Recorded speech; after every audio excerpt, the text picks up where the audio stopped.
दैत्य साम्राज्य की व्यवस्था करने के लिए अब मैं दैत्य जाति की विजय पताका तीनों लोकों में फहराऊंगा। इसलिए तू भी दैत्य नीति अपना और मेरा सहायक बन और मेरा साथ दे। तुम्हारे क्रोध, दैत्य जाति, साम्राज्य और विजय की चर्चा तो हम करते ही रहेंगे मेरे अंधक भैया। तुम तो पहले ये बताओ कि कामदेव से उसका ये रूप कब छीन लाए? अचानक इतना घोर परिवर्तन कब और कैसे हुआ?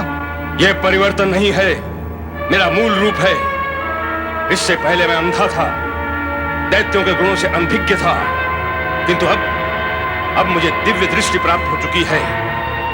अब मैं देख रहा हूं कि मेरे प्रयत्न से दैत्यों की शक्ति का चरम सीमा तक विकास होगा। अब तक तुमने जो विष्णु की भक्ति करके दैत्यों के विरुद्ध षड्यंत्र किया है, उसके लिए तो प्राणदंड भी कम है। किंतु तुम मेरे चचेरे भाई हो, इसलिए मैं तुम्हें क्षमा करता हूं। अब तुम्हारे लिए केवल एक ही मार्ग है कि तुम मेरे सहायक बनो और मेरा साथ दो। नहीं, कदापि नहीं। मैं दैत्य शक्ति का साथ नहीं दे सकता। दैत्य अपनी शक्ति का दुरुपयोग करते हैं, निर्दोषों को पीड़ित करते हैं, अपने सुख और स्वार्थ के लिए प्राणों तक को हरने का पाप करते हैं। दैत्य दूसरों को दुखी करके स्वयं सुखी होना चाहते हैं। नहीं, मैं धर्म और भक्ति के मार्ग को त्याग के तुम्हारा साथ कदापि नहीं दूंगा अंधक। अंधक, धर्मपरायण और विष्णु भक्त कायर नहीं होते। यदि तुम खड़ग की भाषा ही समझते हो तो मैं भी तुमसे इसी भाषा में व्यवहार करूंगा। इतना साहस! धर्म पर विश्वास रखने वालों के साहस की सीमा नहीं होती अंधक। मैं तुम्हारे अपवित्र उद्देश्य और अत्याचारी प्रहार को व्यर्थ करके तुम्हें यहाँ अनधिकार रूप से आने के लिए दंडित करूंगा। बहुत बोल रहा है तू दुष्ट!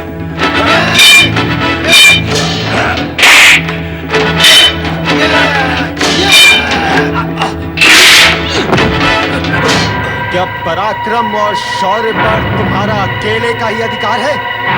बोलो, बोलो कि मुझे चचेरे भाई के साथ कैसा व्यवहार करना चाहिए? प्रहलाद, तुम तो धर्म और नीति के पालक हो, भक्ति करते हो। क्या अपने चचेरे भाई का वध करना तुम्हें शोभा देगा? और तुम्हें शोभा देता है अपने भाई पर प्रहार करना? देता ही होगा। दैत्य वृत्ति के जो ठहरे, अनाचार और अत्याचार नहीं करोगे तो दैत्य वृत्ति का विनाश ना हो जाएगा? विवाद समाप्त करो प्रहलाद। मेरे प्राण लेकर तुम्हें क्या लाभ होगा? लाभ के विषय में सोचने तक ही तुम्हारा जीवन सीमित है अंधक। तो अब मैं केवल तुम्हारे लाभ के ही विषय में सोचूंगा। केवल सोचूंगा ही नहीं, करूंगा भी। क्या? हाँ, मैं जानता हूं कि अपने वरदान के उन्माद में तुम वो सब कार्य करोगे जो तुम्हें नहीं करने चाहिए। मुझसे पराजित होने पर भी तुम वो सब कार्य करोगे जो तुम करना चाहते हो। मेरे रोकने पर भी तुम रुकोगे नहीं।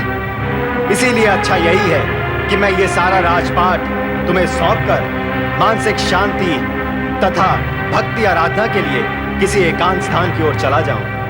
ये तुम क्या कह रहे हो भैया प्रहलाद? किंतु जाने से पहले तुम्हें सावधान करने के लिए इतना अवश्य कहूंगा कि दैत्य शक्ति का उत्थान सदा ही पतन और सर्वनाश के लिए हुआ है। यदि तुमने दैत्य वृत्ति के कुमार्ग को नहीं छोड़ा तो तुम्हारा पतन निश्चित है अंधक। बस मुझे इतना ही कहना है। ओम हरि ओम हरि हरि हरि ओम, ओम हरि ओम हरि हरि हरि ओम।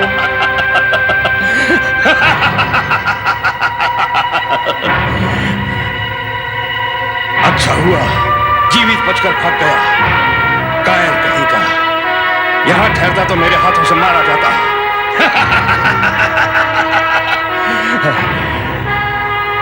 अरे दुष्टो, मेरा मुंह क्या देख रहे हो? ये मुंह तो जीवन भर देखना है। इस समय तो हमारी जय जयकार करो, जय जयकार करो। महाबली दैत्यराज अंधकासुर की जय। महाबली दैत्यराज अंधकासुर की जय। ओम हरि ओम, ओम हरि ओम, ओम हरि ओम, हरि हरि ओम।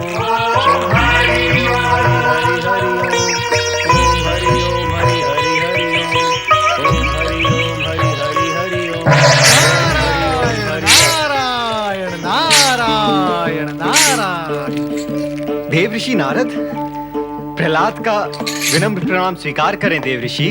सदा कल्याण भव। किंतु प्रहलाद, इस तपस्वी वेश में इस वन में कहां भटक रहे हो? सब कुशल मंगल तो है? हाँ देव ऋषि, सब कुशल है।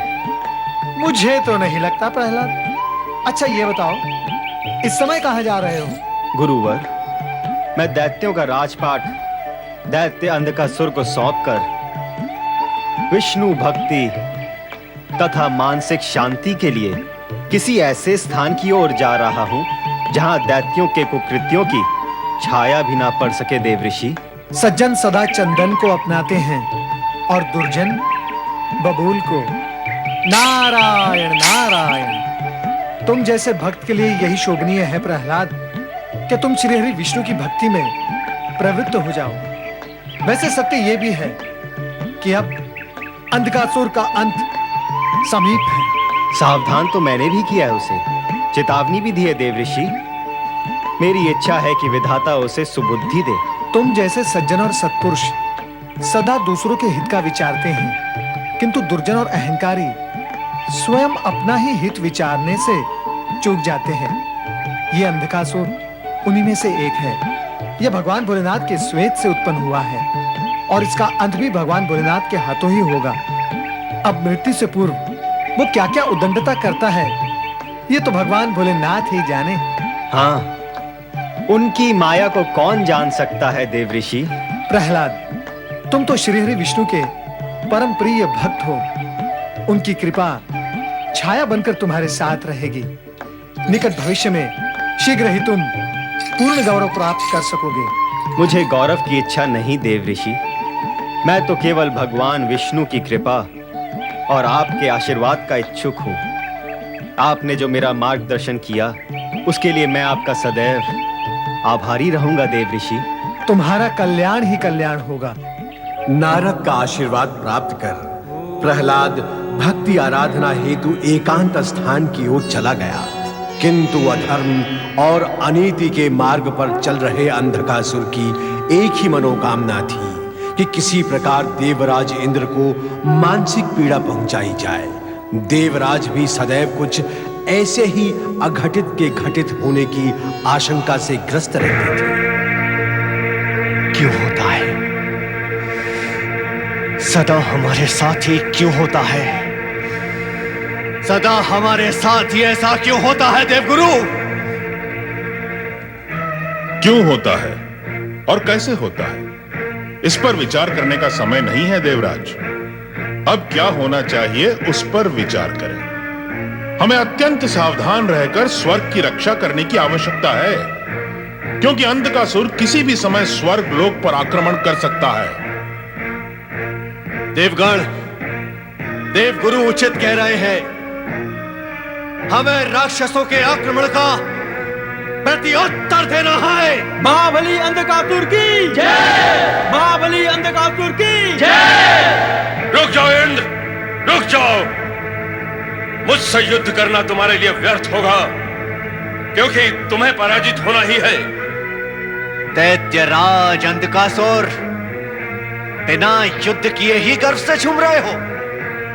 हाँ इंद्र, तुम भूल रहे हो। तुम्हारे ही शुभ चिंतक ब्रह्मदेव ने मुझे वरदान दिया है कि मैं देव, दानव, मानव किसी के हाथों मारा नहीं जा सकता। इसीलिए मैं तुम्हें कहता हूं कि मुझसे युद्ध करके क्यों पराजित होना चाहते हो। यदि तुमने मुझसे युद्ध किया तो ना तो तुम स्वर्ग के रहोगे और ना ही पृथ्वी के।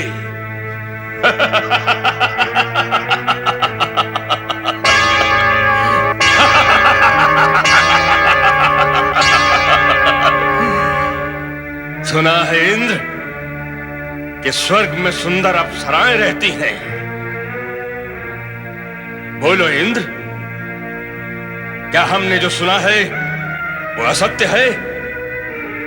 स्वर्ग में अप्सराएं नहीं रहती? हाँ, रहती है। तो कहां है? दिखाई क्यों नहीं देती? अंधकासुर स्वर्ग में तुम्हारा लटकता हुआ मुखड़ा देखने नहीं आया है, उसे तो अप्सराओं का सुंदर मुखड़ा देखना है।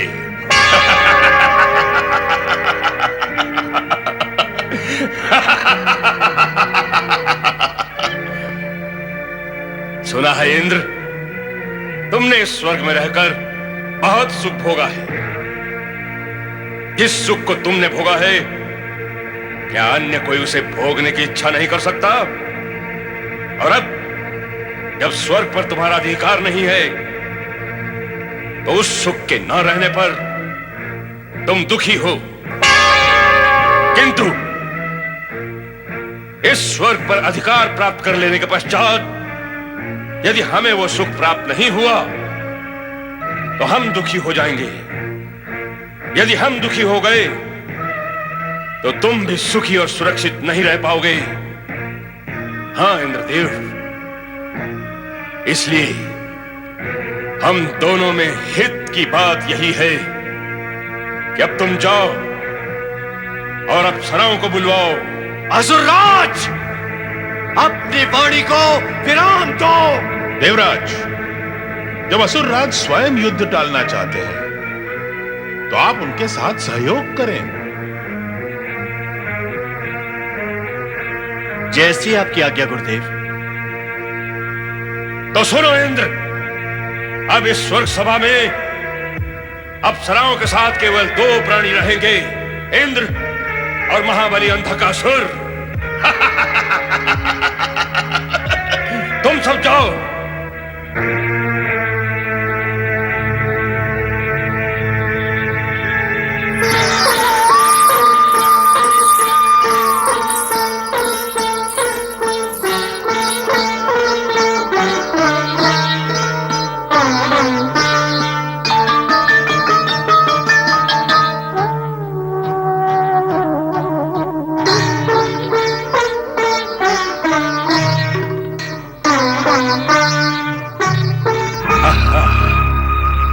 आज तक किसी देवता और दैत्य की समझ में नहीं आया होगा, और मेरी समझ में आ गया। इंद्र, जिस विराट सत्य को मैं समझ गया हूं, क्या तुम भी समझ सके हो? कौन सा विराट सत्य अंधकासुर? यही कि तुम और तुम्हारे देवता स्वर्ग सिंहासन को त्याग करने के लिए कभी तैयार क्यों नहीं हुए, और हमारे पूर्वज दैत्य स्वर्ग पर अधिकार और प्रवेश पाने के लिए सदा लालायित क्यों रहे? इन अप्सराओं के कारण से तुम देवताओं को भी अप्सराएं चाहिए और हम दैत्यों को भी। शेष सारे विषयों पर हमारे मतभेद हैं, किंतु अप्सराओं के विषय पर हम एक मत हैं। ये तुम्हारे मन को मोहती हैं, किंतु हमारे तो मन तन के कण कण को मोहित करती हैं।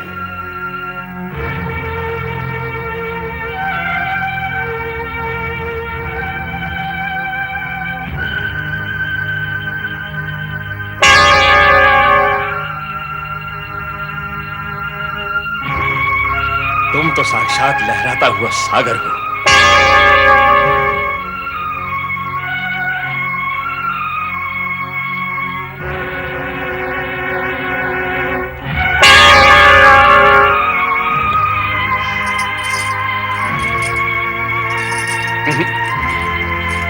तुम्हारे रूप की मदिरा तो हमारे नेत्र पी ही रहे।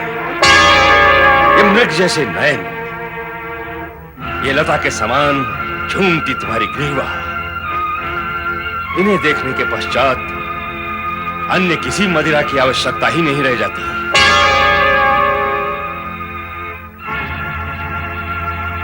अरे, एक कोमल फूल ने ढेर सारे फूलों का बोझ उठा रखा है। ये फूल सा बदन यदि फूलों के बोझ से बेडौल हो गया, तो हमारा स्वर्ग तक आना व्यर्थ हो जाएगा। यदि बोझ उठाना ही है, तो हमारे प्रेम का बोझ उठाओ।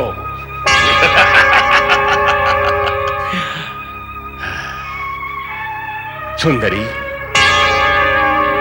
तुम्हारी इस कंचन काया को देखकर इन फलों की ओर देखने की इच्छा ही नहीं करती।